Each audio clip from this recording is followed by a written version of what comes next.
como consecuencia la famosa enfermedad inflamatoria pélvica. ¿Correcto? ¿Qué es la EPI? Es una endometritis, salpingitis o pelviperitonitis no relacionado con el embarazo, parto o puerperio, producido generalmente por una enfermedad de transmisión sexual. Por favor, quiero dejar bien claro esto. Si mi paciente tiene sintomatología de EPI, pero ha tenido un aborto, ha tenido un parto reciente, eso no es enfermedad inflamatoria pélvica. No debe haber relación entre aborto, embarazo, puerperio para hablar de enfermedad inflamatoria pélvica.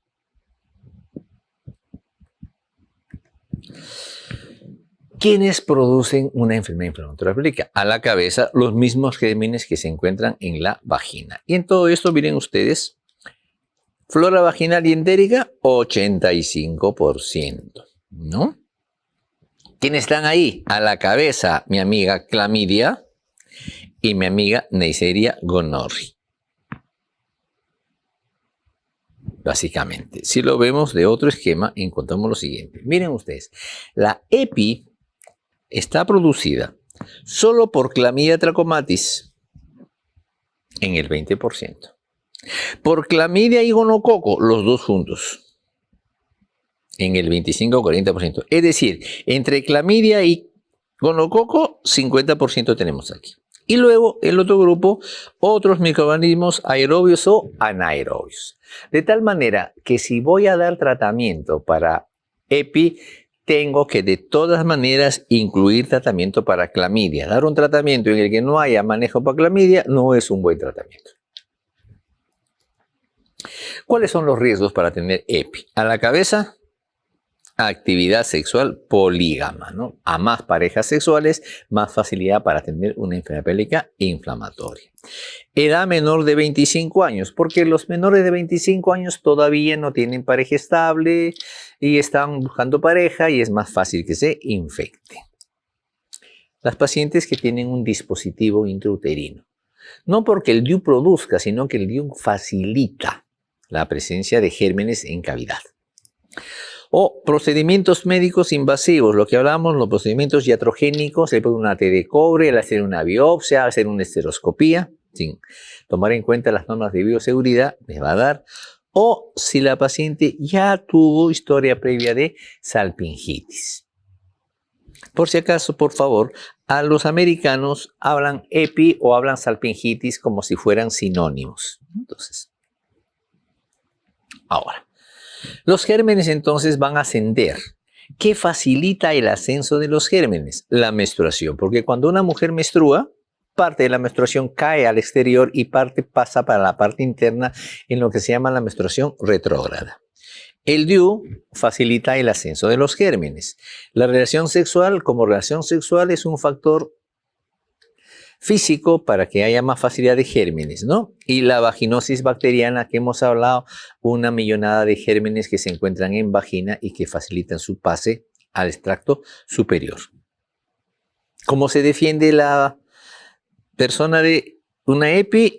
Básicamente la progesterona. Hemos visto que la progesterona hace que el moco cervical sea espeso, chicloso, impermeable, no deja pasar espermatozoide. Los espermicidas de Nonocino 9, vamos a ver que además de matar espermatozoides, también matan algunas bacterias y por eso me protegen. Y finalmente, el condón, que hemos visto que tiene una excelente barrera que impide el pase de gérmenes de una persona hacia otra persona.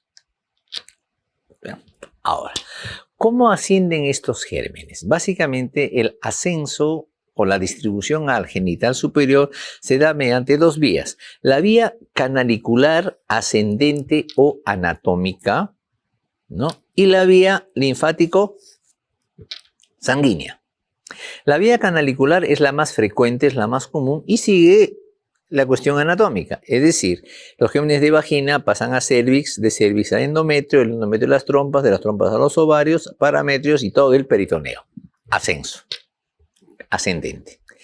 En cambio, en la diseminación por sangre o por linfáticos, vamos a encontrar que hay una lesión en el cuello uterino, una lesión en el cervix, y de esa lesión los gérmenes van a los linfáticos o a los vasos sanguíneos y de ahí se distribuyen a los parametrios y las trompas. Son las dos vías de ascenso.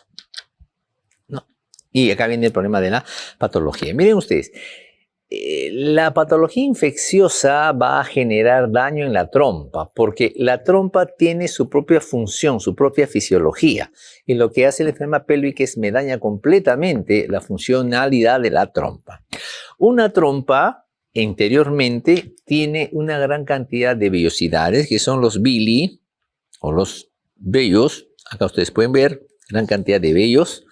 Y esos vellos se están movilizando porque dentro de la trompa hay un líquido, que es el líquido intratubario, que se mueve en dos direcciones. Y eso le permite al óvulo y al espermatozoide poder más fácilmente encontrarse. ¿Qué es lo que hace la infección por clamidia, por ejemplo? Me destruye a los villi. Si me destruye a los villi, entonces ese movimiento intratubario ya no se produce. Por lo tanto, el encuentro óvulo-espermatozoide va a ser más difícil. O la movilización del huevo fecundado va a ser más difícil, lo que facilita la presencia de un embarazo ectópico. Posteriormente, si el proceso continúa, esa célula muere. Y si la célula muere, se va a llenar con fibras. Y las fibras tienen la característica de contraerse. Y al contraerse, una zona grande de fibras hace que el diámetro o el lumen de la trompa disminuya, lo que va a impedir el pasaje adecuado de los elementos para la reproducción. Entonces, ¿qué es lo que pasa? Miren ustedes, cuando se produce una salpingitis, hay un proceso, un ataque de las gérmenes a una trompa o a las dos trompas, inmediatamente la trompa desarrolla lo que se llama el complejo tubo ovárico, es decir, saca a relucir todo su sistema defensivo para tratar de destruir, de matar a esos gérmenes que le están dañando. Si esa mujer acude a consejo médico y le dan tratamiento médico, el complejo tubo ovárico triunfa, por así decirlo, y la paciente salva su trompa. O en unos casos podría obtener un hidrosalpis. No hay problema. Pero si la paciente está infectada, desarrolla el complejo tubo ovárico, no recurre al médico, toma sus sintomáticos para el dolor, para la fiebre, pierde el complejo tubo ovárico y eso se llama absceso tubo ovárico. Y el absceso tubo ovárico, lamentablemente, significa tratamiento quirúrgico. Tengo que sacar ese absceso porque si no, la paciente se me muere por una sepsis. Y ahí es cuando se produce, pues, el daño del genital interno. ¿No? Entonces, como ven ustedes, aquí se lo pongo mejor todavía. ¿Cuáles son los problemas de una EPI? Daño de trompa. Y si me daño una trompa, tengo infertilidad. Si la trompa no ha sido dañada del todo, tengo embarazo ectópico. Y producto del proceso infeccioso inflamatorio se forman bridas y adherencias en toda la zona pélvica, lo que me genera dolor pélvico crónico, que es totalmente molestoso para la paciente y le quito la calidad de vida. Y finalmente, si yo no trato adecuadamente a la paciente, como la EPI es un proceso infeccioso, esa paciente termina haciendo sepsis y termina muriéndose. Entonces, uno trata la EPI para evitar la muerte de la paciente porque es un proceso infeccioso. Y evitando esa muerte, evitamos los abscesos, evitamos que se dañe la trompa, evitamos la infertilidad. Ahora,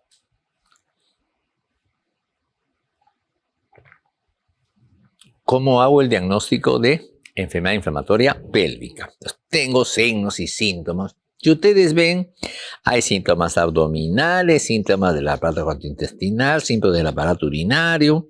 Pero esto es importante, todos son inespecíficos. Entonces, para tener una idea mejor de cómo hacer el diagnóstico, vamos a trabajar lo que se llaman los criterios mayores de Hegar y los criterios menores. ¿Qué cosa dice Hegar? Hegar dice que cuando una persona, una mujer tiene EPI, presenta los 3 criterios mayores. O si ustedes quieren, toda mujer con EPI tiene los 3 criterios mayores, que son dolor, dolor, dolor. ¿Cuáles son? 1. Dolor en bajo vientre o dolor abdominal, o dolor en hipogastrio, como quieran llamarlo.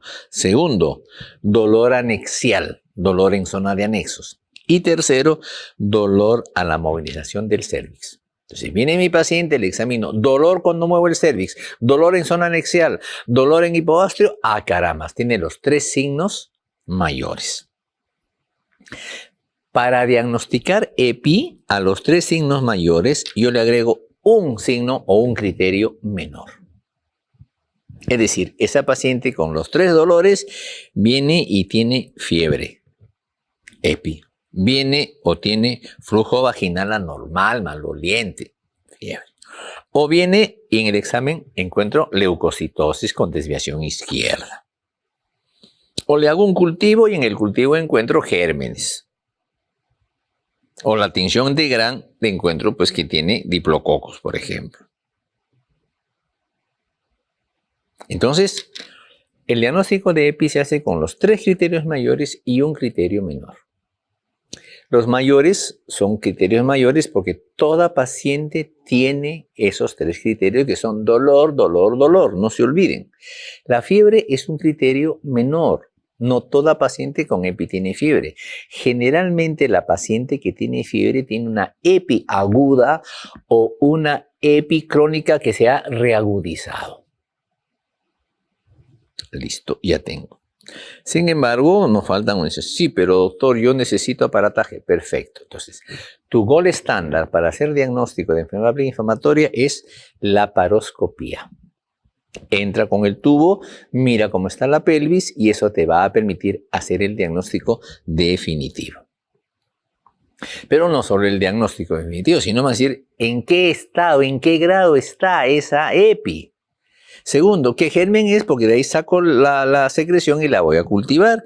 Y tercero, en base a decir el pronóstico, ¿no? Bueno, sí, se puede mejorar o no se puede mejorar. Cuando uno hace la enfermedad inflamatoria, hace el diagnóstico por EPI, hace el diagnóstico por la paroscopía, vamos a encontrar 4 estadios, que son fáciles. En el estadio 1, uno entra y va a ver todo el genital interno, que normalmente el genital interno se ve rosadito. Pero ahora, como está inflamado, infectado, el genital se ve rojo. O sea, hay eritema. Y vemos las serosas están inflamadas. Entonces, el estadio 1 es eritema y edema de genitales internos. En el estadio 2, vamos a ver que hay eritema y edema, pero cuando vemos la trompa, por la trompa se está saliendo pus. Hay pus libre en cavidad. Estadio 2. En el estadio 3, la pus ya no está libre, sino que está dentro de la trompa en lo que se llama el absceso tubo ovárico.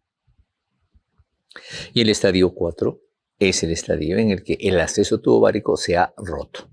Entonces yo tengo estadiaje, mis 4 estadios. Estadio 1, eritema y edema. Estadio 2, eritema, edema y pus libre. Estadio 3, absceso tubo ovárico. Y estadio 4, absceso tubo ovárico roto. Si esto lo llevo a la clínica, porque a veces le preguntan clínicamente y no laparoscópico, la cosa es bien sencilla. Si hay eritema y edema, todavía no hay irritación de peritoneo. Por lo tanto, vamos a encontrar una paciente que tiene el abdomen sin resistencia o el abdomen sin reacción peritoneal. En el estadio 2, como ya hay pus libre, la pus irrita peritoneo. Y por lo tanto, cuando examina a mi paciente, ¿qué le voy a encontrar? Abdomen peritoneal o resistencia muscular. Y en el estadio 3, el dolor y lo que voy a encontrar es una masa que corresponde al absceso tubo ovárico. Entonces ven ustedes, sea por la paroscopía o sea clínicamente, tenemos la secuencia para seguir a nuestra EPI. ¿Correcto? Ahora bien, diagnósticos diferenciales, ¿no? Hay un montón de diagnósticos diferenciales. En términos generales, el diagnóstico diferencial más común, más frecuente y que a veces nos lleva a equivocarnos es justamente la apendicitis aguda.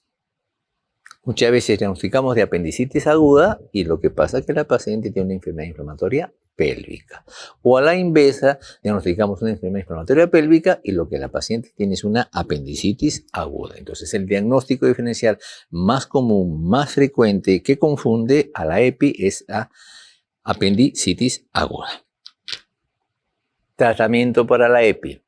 Si es un proceso infeccioso, tendré que hacer tratamiento médico. Pero cuando la EPI está en estadio 3, tiene absceso tubovárico, mientras yo no debride, no desaparezca el absceso, no va a haber efecto terapéutico adecuado. Entonces, en ese caso, haré tratamiento quirúrgico. Entonces me dicen, ¿cuándo hago tratamiento médico? En EPI estadio 1 y estadio 2.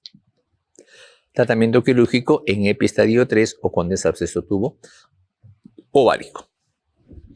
¿Qué antibiótico voy a usar? No voy a usar un solo antibiótico porque hemos visto que el problema es multimicrobiano. Y va a depender de dónde estemos ubicados nosotros para ver qué tipo de antibióticos vamos a utilizar. Felizmente en nuestro medio eso ya se identificó hace tiempo y por eso tenemos un esquema para manejar sin ningún tipo de inconvenientes. Estos son esquemas de regímenes que no vamos a entrar a hablar, ¿no? Ni hospitalización, sino que vamos a lo que nos interesa a nosotros. En nuestro país, Perú, se ha visto que la enfermedad inflamatoria es debido básicamente a 3 gérmenes: Clamidia trachomatis, gonococo y anaerobios. Por lo tanto, el tratamiento será contra clamidia, contra gonococo y contra anaerobios. Aquí les estoy dando el esquema del Ministerio de Salud. Sin embargo, quiero hacer una corrección. Y la corrección está acá. Como le dije a ustedes, no se usa ciprofloxacino cuando tenemos infección por gonococo, porque el ciprofloxacino ya se ha vuelto, el gonococo se ha hecho resistencia al ciprofloxacino. Entonces, cuando viene mi paciente que tiene los 3 criterios mayores más un criterio menor, es una EPI, ¿qué le voy a dar? Para la clamidia tendré que darle doxiciclina 100 miligramos mañana-noche durante 14 días. Para el gonococo le voy a dar cefixime 400, una sola tableta, o si ustedes quieren, ceftriaxona 500, una sola ampolla. Y para los anaerobios, metronidazol 500 mañana y noche durante 14 días. Una variante que tenemos es, hemos dicho de que hay muchas pacientes que la doxiciclina no les cae bien, son alérgicas, mucho problema gastrointestinal. Entonces ahí podemos usar la acitromicina.